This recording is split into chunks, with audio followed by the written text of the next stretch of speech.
So it all started for me on a mountain in Russia. We were at 16,000 feet above sea level, and a blizzard hit. It was honestly, as I look back, a mountain I had no business climbing. My youth pastor, my college pastor at the time, said, "Hey, I'm gonna go climb this mountain in Russia." And I said, I wanna do that. And so we went, and I started to realize I was in trouble. Before we even climbed the mountain, I was in Moscow with my youth pastor, my college pastor, and he said, "Hey, so what kind of an ice axe did you buy?" And I honestly said, "What's an ice axe?"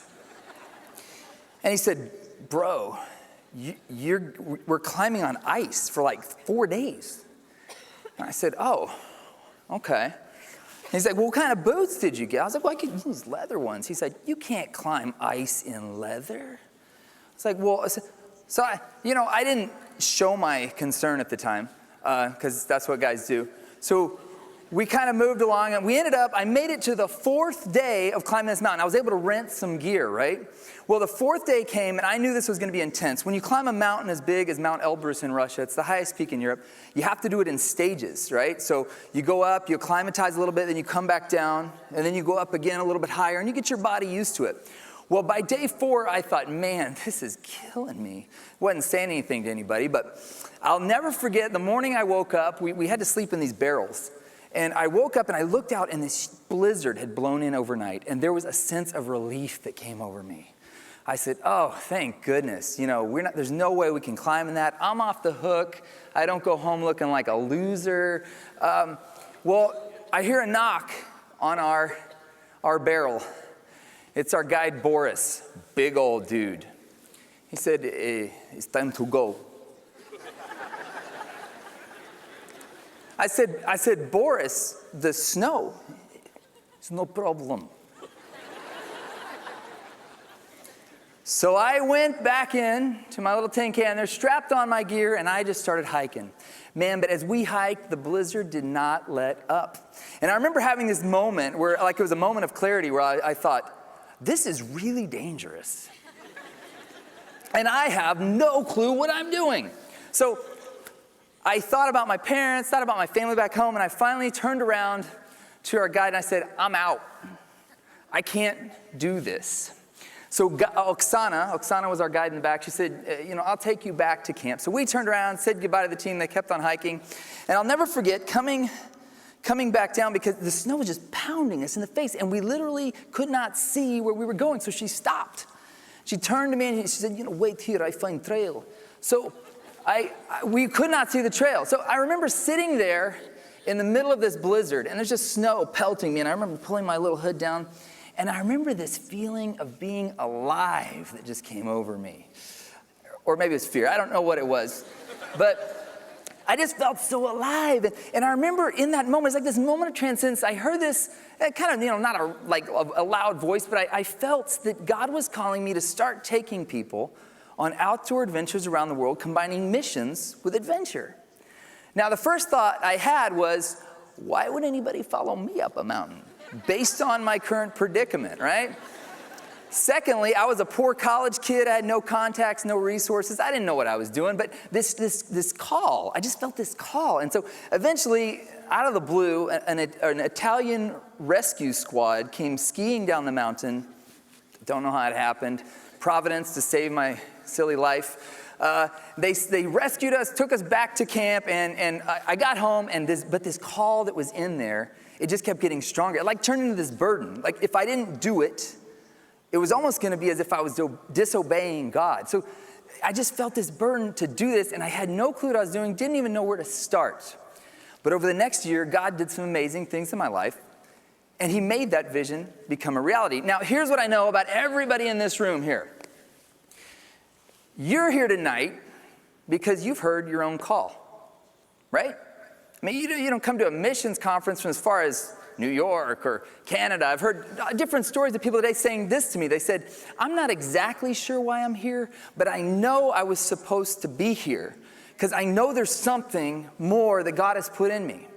And I know that everybody in this room has had that call. Now, you may be in the beginning stages of this. You say, I don't even know what I'm supposed to do. I don't even know how, I've never been out of the country. I don't know anything about this. Some of you, you've been on the field for a while, and you know that God is calling you to do something that's scaring you a little bit because it's going to stretch you from what the ministry's been already doing. And you're saying, God, I don't see with our resources how that's possible to get where I know you're calling us. But I want to tell you something tonight. It is very possible, and it can happen a lot quicker than you think. The key is for you to simply be willing and available. I think about the first guy who got the call. One of the first guys that got the call, we know the verse right here. While walking by the Sea of Galilee, Jesus saw two brothers, Simon, who's called Peter, and Andrew, his brother, casting a net into the sea, for they were fishermen. And he said to them, follow me, and I'll make you fishers of men. It's a simple call, right? And we know what happens next. Then Peter said, I'm very interested, but could you explain exactly how you plan to do this? I'd like some details. Maybe a spreadsheet, a business plan, some cool charts. No, that's not what it says, folks. We know that, right? But how many of us, that's what we might have said. I know I would have. Jesus, a little more details here? Like, what are we going to do? I'm that type A person Vuma talked about. No, we know what he did. Immediately they left their nets and followed him. Essentially, they just said yes. And I believe that tonight, that's all God's asking of you. He's just asking you, hey, say yes. Interesting thing about this story, I think it's fascinating. The first guys he called, they were fishermen, right? And he said, hey, let me take what you're already doing, redirect it a little bit. You got some skills, and I want to use it for the kingdom. My friend Jennifer Hoynes, she's here tonight. Awesome lady. You need to track her down somehow. I don't know how you will, but she's here. Jennifer is a physical therapist, and she always had a desire to go into missions, but somebody had put in her mind this idea that to go be a missionary, you've got to get some spiritual training. So she always felt inadequate. She felt like she didn't have what it took. But at some point, God opened her eyes and made her realize there is a massive need around the world for physical therapy. And so now she's going around, best as she can, training locals in how to do the basics of physical therapy. She's having this impact in Africa. She's doing it in Central America. And it all started because Jennifer just said yes to what God had already put in her. And I'll tell you this, God's already been preparing you for this moment. He doesn't call you to something like this without having prepared that in you. Everything that's happened in your life up to this point, everything he's been putting in you, dreams, desires, has arrived to be this moment where he is calling you to step out and do something that brings him major amounts of glory. And the cool thing is when God gets glory, we get joy. God is calling you to step out and just say yes. Now, I want to get really practical tonight with you guys, okay? Because I really want to see, I love seeing action. I wrote a little book called Vision Map where I tell this story of the mountain, the transition from going on this mountain to actually starting to take people on outdoor adventures around the world. And in there, I lay out this little simple thing you can do that I want to share with you guys tonight to help you guys, as you're in this conference this week, really get engaged and say yes. So in your conference packet, you're going to find 2 pins, okay? There's a black one, and there's a red one. You can pull them out if you want. And what I want you to do is over the next few hours, as you're hearing these amazing stories, you're going to hear some stories from people that some of the people, they're going to say, wow, I think I could do that. And I want you to just write with your little black pen, write a little note. Man, I think I could do that. There's going to be some people get up here and you're going to say, I could never do that. But what I want you to do is don't say no yet, okay?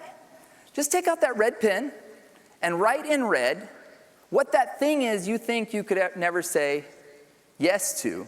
But say yes by writing it in red. Because here's the deal. I have found over and over again this little vision mapping concept. When you begin to take the steps, God begins to move. One of the most popular hikes that I take people on is the Inca Trail hike. It's a 28-mile hike through the Andes Mountains of southern Peru. We end by hiking into the ancient Inca fortress of Machu Picchu. It's an awesome hike, but day 2 is a doozy. Like, it's the hardest part of the hike, and I always warn everybody, we go over this pass, and I say, you've got to pace yourself. Because day 2, we go over this pass, I mean, here's the name, it's called Dead Woman's Pass, if that tells you anything about it. Well, the first day of the hike, what always happens is, I'll have these guys go blowing past me. And I'm pacing myself, because I know what's coming. They go blowing past me, and invariably, we'll get to that first camp, they get there like an hour before me sometimes. They'll call me aside, and they'll say, Joel, man, I don't know how I'm going to pull off tomorrow. Today nearly killed me. And I'll say, listen, relax. It's going to be okay. I've got this secret hiking tip I'm going to show you tomorrow. It works every time. And they're always relieved. So they get a good night's sleep, get in their tent. The next morning I say, everybody that wants the secret hiking tip, come over here. Okay, so I've done this a bunch. So I know the secret hiking tip well. So I call them over, I say, all right, guys, here's the first thing. You need to square off your shoulders, okay? Square them off and then relax. So he's like, okay, relax, all right, we're good, all right. Now, the first thing, this is a little bit complicated, but the first thing, you want to take your right foot and you just want to put it in front of your left foot. And they're like, okay, what do we do? Do we need to like pivot now? I'm like, no, okay. Next thing, take your left foot and just put it in front of the right foot. And of course, at that point, they're really frustrated, right?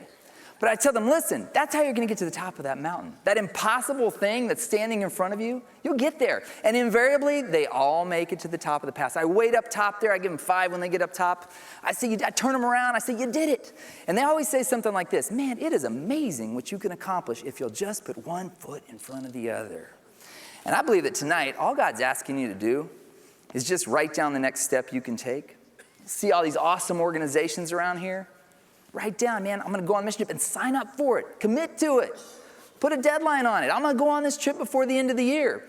Now, invariably, something's going to come up. It may be finances. It may be time off of work. And you're going to say, I don't know how I can ever do that. I don't know how I can get the time off work. Hey, when you've got a dream in your heart that's too hard for you to do on your own, you're in a great place.